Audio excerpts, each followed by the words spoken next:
I rise today to oppose House Bill 5456. Asbestos has long been known to be hazardous to human life, frankly, even deadly.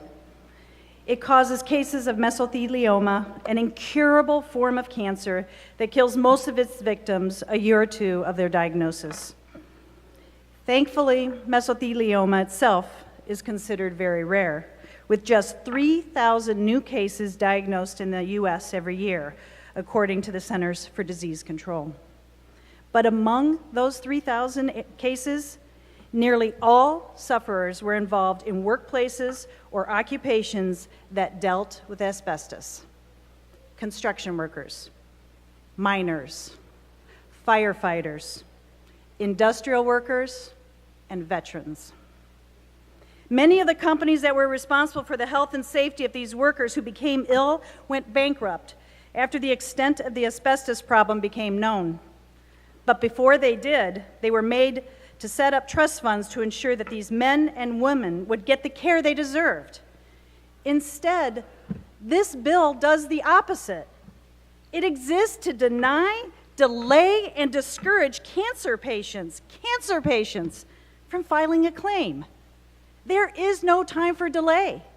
Most mesothelioma patients have only 1 year life expectancy after diagnosis. And you know what? It's not an easy year either. It's a painful year.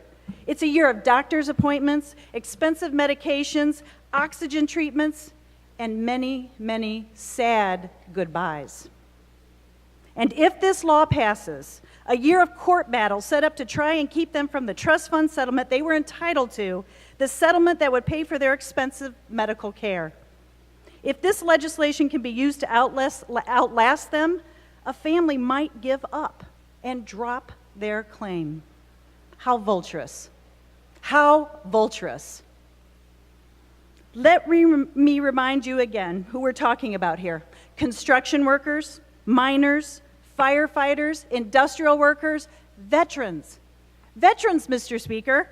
Veterans are only 8% of the population in our country, but here in Michigan, they represent 40% of our asbestos disease victims.